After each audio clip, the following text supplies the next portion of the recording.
welcome to Fiber Town. This is episode 212, and it's the 20th of February 2018. Welcome to my kitchen. I have things to chat with you about today. Lots of woolly things, and my knit camp was last week, so yeah, we'll chat about all of that. So I do have one finished object this week, so let's just get going with that. I'm just arranging the unwoven in ends into them as we speak. I am meeting with an old colleague from a previous job tomorrow, and we meet a few times a year for coffee, and she just had her first grandchild. So I made baby socks. Oh, they're so cute. I believe this is called Cherry Fizz. This is a colorway from Hazel Knits. It's the Artisan Sock base. It's a merino nylon base, and do you hear that? Little missus just came in. That's my dog Alice, if you're new. Yeah, so I made these last week, and they're just cute as a button. So this is the aptly named baby sock pattern by Bianca Boonstra, and it's in both Dutch and English, free pattern on Rav. This is the only time I do the gusset the traditional way. So very cute little socks. I need to weave in the ends and block them, or just give them a steam probably, because I'm going to go see her tomorrow. Wrap those up and give them to her. So works in progress. I have a brand new work in progress that I can't seem to put down. It's this one right here. This is a Zauberball sock. This is, I think it's Zauberball Crazy is the base, and it's the Mallerwinkle colorway. I bought this less than a week ago, and I think I cast on the next day, perhaps, or maybe 2 days. No, when did I cast this on? Probably Friday or Saturday. And I adore knitting this. I believe Mallerwinkle means something like artist's corner or painter's corner, so it is quite painterly, isn't it? It's a 2-ply wool nylon blend, so I'm a little iffy on how it's going to wear for me personally. I have made 2 other Zauberball socks, but they've both been gifts. And my husband's wearing one of them, and so far so good.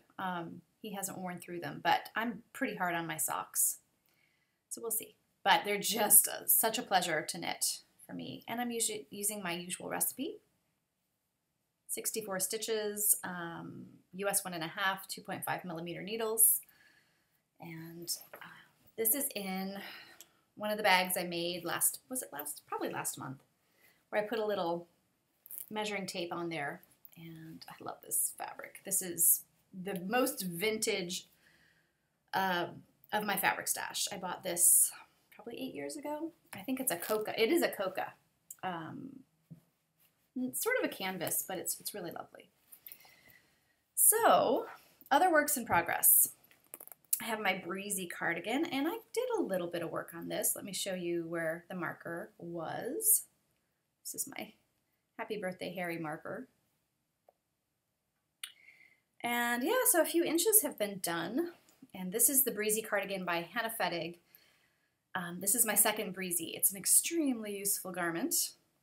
So you might remember that I had put in a steek and I had started knitting in the round rather than doing massive purl back rows. And I'm regretting doing it so early. It's going to be okay, but I really didn't read ahead in the pattern, and it's been like 7-8 years since I made the first one. And so I didn't remember that right before you separate for the armholes, you cast on 40 extra stitches on each front, so 80 new stitches. So yeah, I'm gonna back it up. I think what I'm gonna do, so I was thinking I could make that work and just keep the steek going, but look at this little gap here. That's just not gonna hack it. So what I think I'm gonna do is cut the steek and then cast on the new stitches and plus a new steek. I don't know what I'm doing. I'm making this up as I go. But I think it's going to be fine. It's the St. Kilda from Blacker Yarns. It's very sheepy. It's a lace weight. It's just such a floaty, lovely sweater. So it's a woolly wool. It's not going to go anywhere. I'll probably tack it down a wee bit anyway, just fold it back and give it a little sew down. Because it is going to get some wear as I schlep it places and work on it. That could dislodge some stitches. So I will do a little bit of surgery. I'll take this back just to here, undo those extra stitches, cut this steek, and then cast on a brand new steek. It's worth it to, I mean, you've got 80 new stitches happening on the body, and those just keep increasing for a while. So moral of the story is don't submit to peer pressure about making it a steeked garment before you've read the pattern. Possibly no regrets, maybe some regrets. We'll see how it goes. Oh, I forgot to get my mitered square blanket. I did put a few squares on it. Darn it, I'm very forgetful today. Last week as I was helping my brand new knitters, I did put a few squares on there. They were my hand spun from Patricia P4 Chen, who is the Knitography vlog, and it was her, it was some Norwegian wool, some of it from her sheep, and that was a delight to knit. I'm knitting a square right now out of my Tunis hand spun, which I'm also prepping and spinning. I think I've got like 6 more ounces in singles and ready to ply. So 2 other things in progress. Now let me show you a swatch. Sort of not a project quite yet because I'm swatching. And this is another hand spun. And I would like to bang out a Carbeth by Kate Davis. You might have heard the Mason-Dixon hashtag, bang out a Carbeth. And it's a bulky weight sweater with a kind of a cowl turtleneck, and it's kind of cropped, and it looks super fun to knit. It's got lines that go kind of up to here. And I would just love an instant gratification sweater.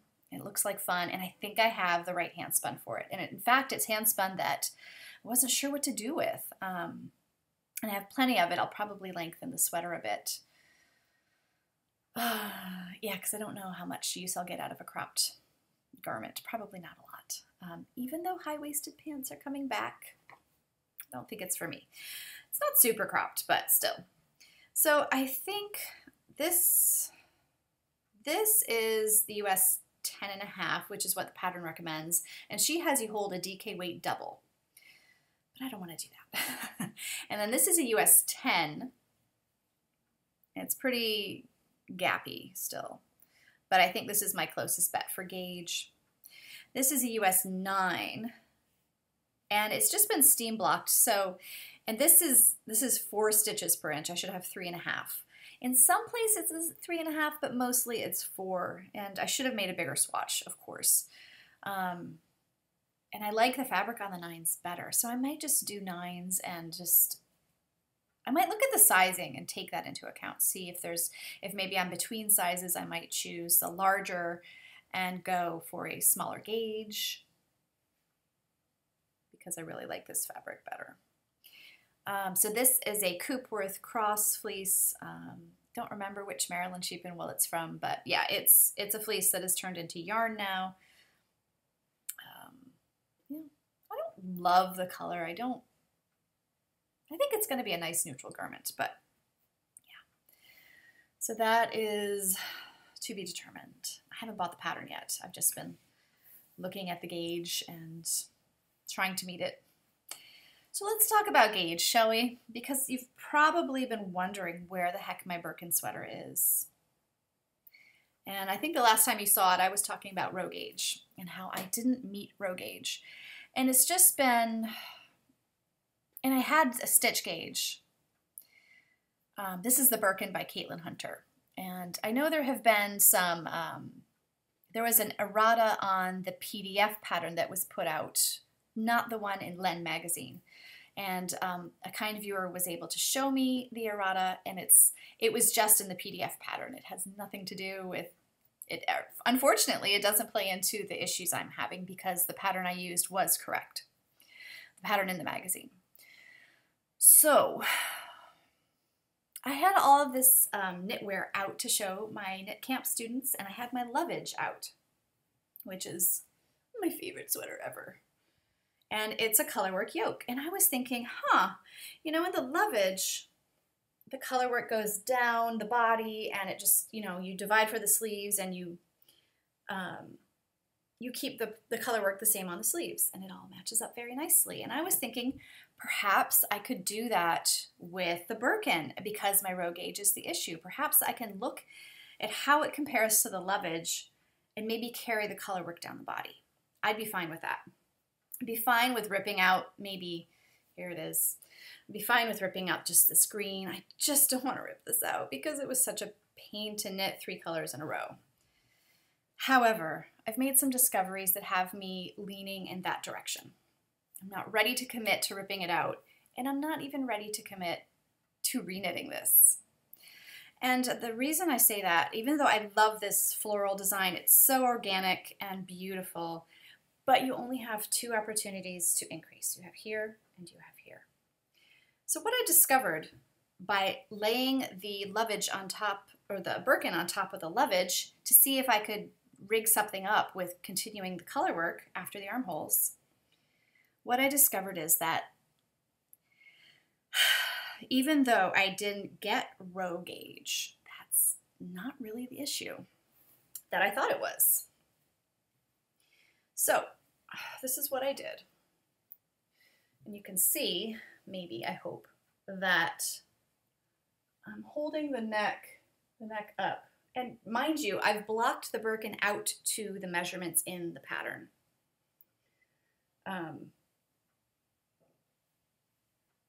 When it's flat, it's easier to see, and perhaps I'll insert a picture if I remember, but I usually don't.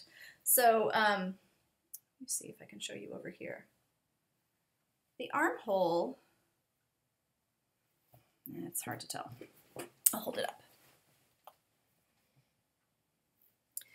The armhole is really not that different from the armhole in the lovage. This is the armhole in the Birkin, and it's really maybe 1/3 or 1/2 inch above the armhole in the lovage. And there's plenty of room in my lovage armpit. However, let's look at the way the decrease of the yoke lies. Look at this over here. Yeah, so starting about where this colorwork is, there's a difference of a circumference difference of like 3 inches on each side, inch and all the way to the back. It just decreases like a cape. See that? The decreases, they're just not enough. I would have to monkey with putting increases here. There just aren't enough increases to go around. That's why it rides up. That's why it feels like a straitjacket.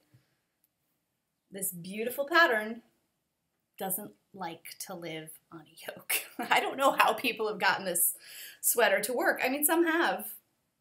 Maybe what is needed is you need to go up a size or 3. But I blocked it to gauge, or to the measurements, the finished measurements in the pattern. So I'm just confused. Yeah. This is really the widest part of your shoulders you really need. And your arms need to move, right? They can't be by your side. So I don't know what to do. I just love how it looks. I'm starting to think of, could I put this elsewhere on a body? But, then you wouldn't have the yoke. Plus that color work was just, it was a lot of work.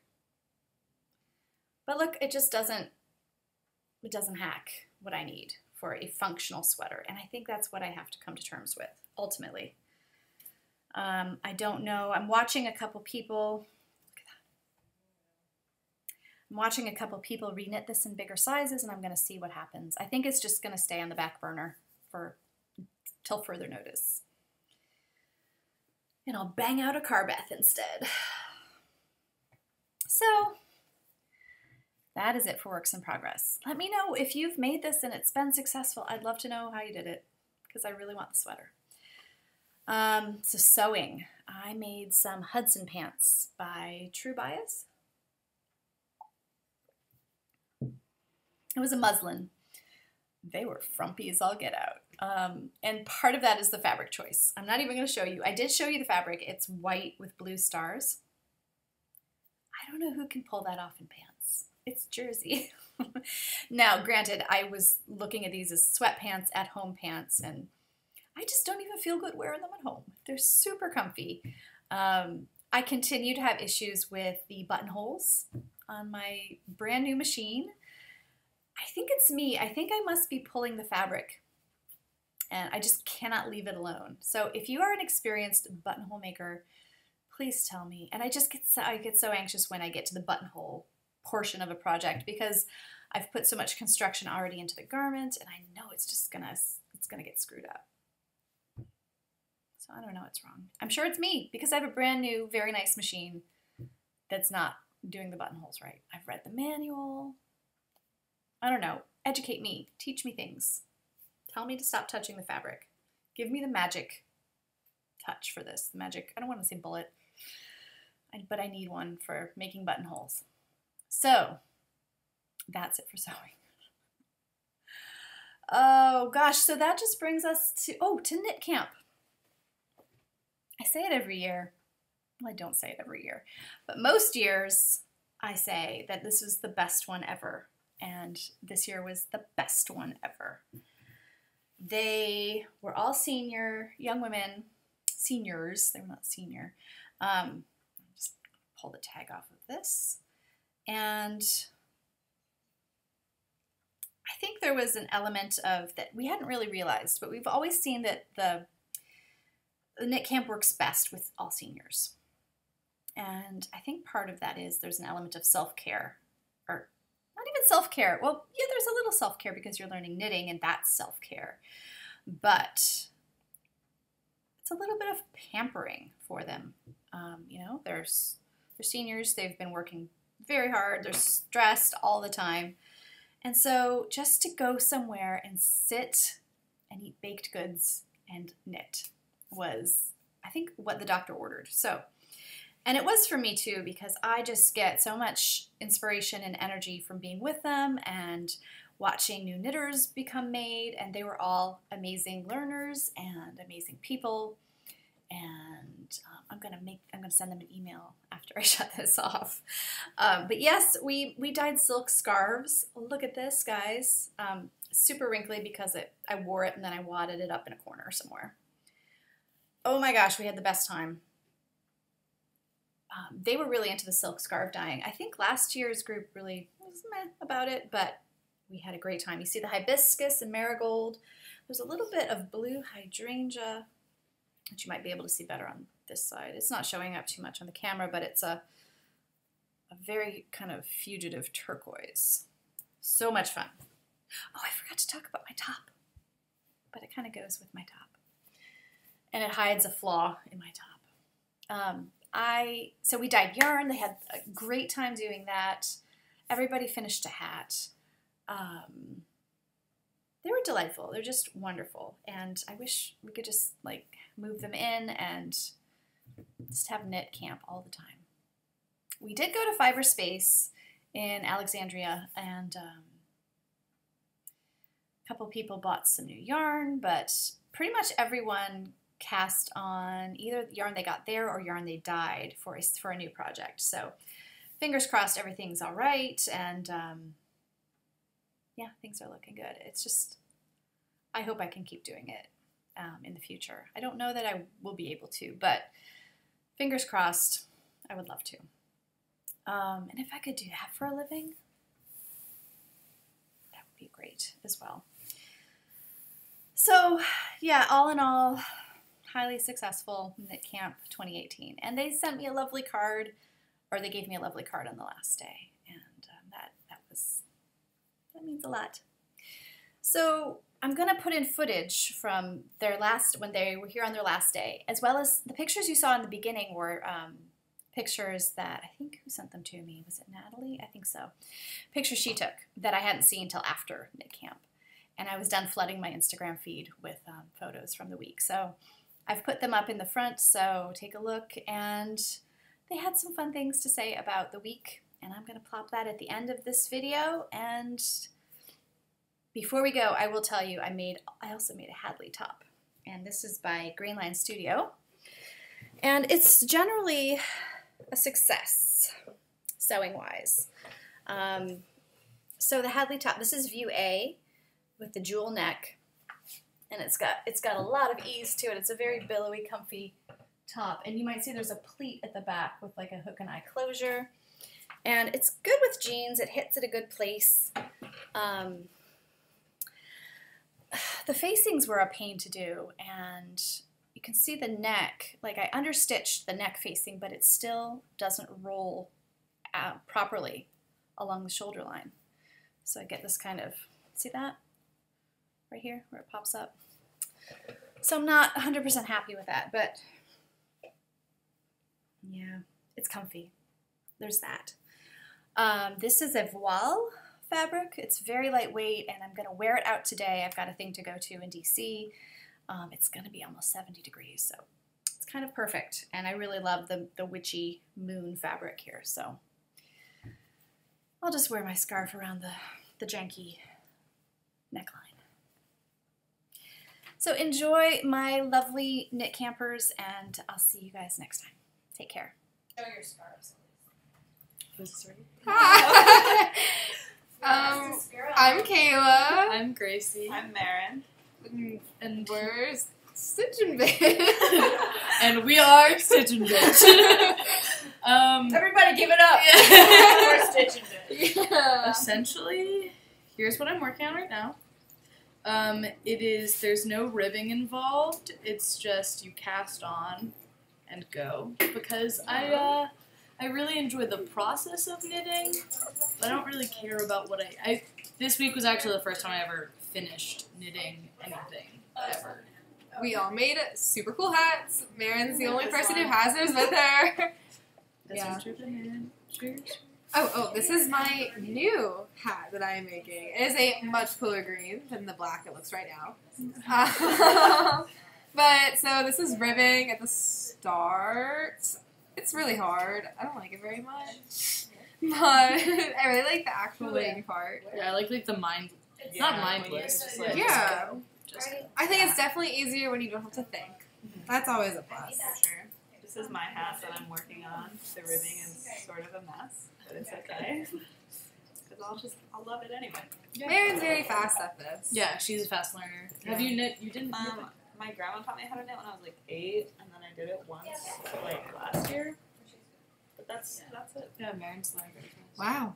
We're all fast learners, guys. I'm very proud of made a it. hat. We all made a hat. That definitely gonna continue to make hats. Probably not gonna make sweaters. I have a lot of orders in for hats already. I shouldn't have flaunted my hat so much, which I really did, I saw it on the stool because now everyone and their mother wants a hat. Even teachers. Even teachers. Teachers, This friends, one's probably family. gonna go to my teacher who's left. Yeah. And this was yarn that I did not dye myself. We went to a yeah. cool store yesterday. Yeah. Very cool store. was It had super cool. walls of color and different shapes of yarn. Nope, that's not the right word. not a Width, like Weights. weights of yarn. That was an eye opener. Yeah, that was very cool. Dyed this myself. Yes. So it's a little bit of like a blue ombre type Yeah, situation. it was very, very, very Yeah. hip. Yeah, very very cool. Very Yeah. I did not dye this myself, but I think it's a nice color anyway. Very, Yeah, very it's pretty. true.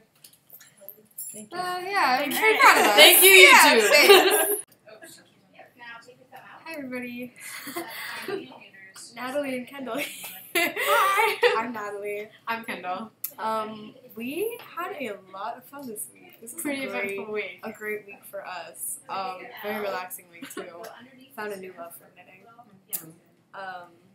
So the first thing we did in the week is learn just like a basic, I think English stitch, or did we do continental? Yeah, we learned how to throw. Rowing, yes. Yeah. Well, we, in the right hand. So we made these hats. Mine is called Parisian Night, or Paris Night, I think. Ooh, I don't know the name of my blue, but it's different. It's a little bit Yeah, hers brighter. is brighter. Yeah. The camera makes it look beautiful. Yeah, mine's more like denim color. Put it on. I actually didn't finish mine until today.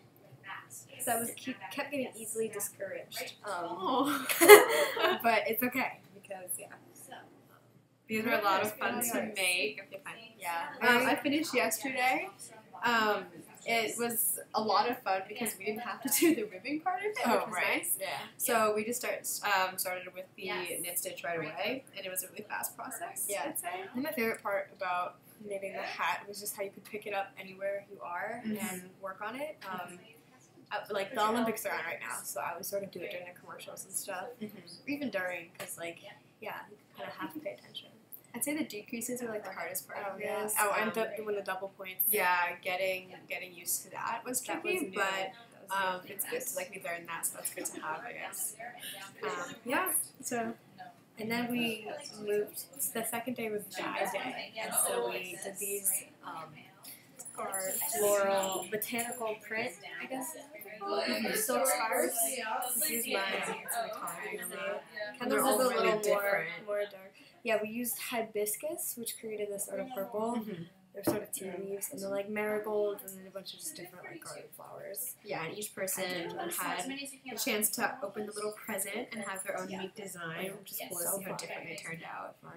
I think that might have been one of my favorite parts of this week because I feel like I can do that at home.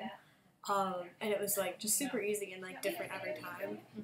Just when you have flowers that are sort of going bad, just dry them out. Use them. And then I don't have my yarn with me, but we also dyed our own yarn. So I think most of us did kettle dyeing, where we I think we all did kettle dyeing. Yeah. Some of us, Kendall, you did just on the pot. Yeah. Right? Yeah. And then I did for my sort of not ombre, but made some parts darker by putting the citric acid into the dye before putting it onto the yarn. Is that just one color, or is it multiple So colors? this is a couple different colors. Okay. Some of it I left lighter, and some of it is darker pinks and reds for Valentine's Day, because it was yesterday. Today's the 15th. And so now I'm making a second hat. I don't know if you heard what Grace was saying, but didn't do any ribbing, just cast on and go. For it easier. Yeah, so for my project, I'm using just the old yarn that I used for the hat, and I did do ribbing, so I'm making little wristers, just so basically mittens at the top, just to keep your wrist warm. And so I started with an inch or so of ribbing, purling, and knitting, and then now I'm just starting to transition to just the knit stitch. So I'm excited to have those soon and learn how to cast on, which is kind of hard and kind of confusing, but it's really good, I guess, that I learned, and the ribbing is turning out really pretty. So I loved casting on, actually. yeah, I had to do 88 for this one. This is going to be actually a collar. Cowl collar, I guess, for my dog. I love my dog. It was her late Valentine's Day present. So I had to do 88, and then I ended up doing 100 instead by accident. So I had to undo a bunch, but I liked that. And then I think everybody can hear us. Yeah, I think that's it though. Yeah, it's 3 projects we've done. Can't wait to continue knitting in the future. Found a nice relaxing thing to do, which is great because life can be stressful. Yeah, I learned when I was really little, but it was good just to get back into it. Now I have a thing to do when I'm just watching TV or something. Yeah, traveling. Yeah, home plane rides. Cool, thank you. Bye, everybody. Hello, I'm Julia. I'm Bella, and we were part of Knit Camp 2018. Yeah.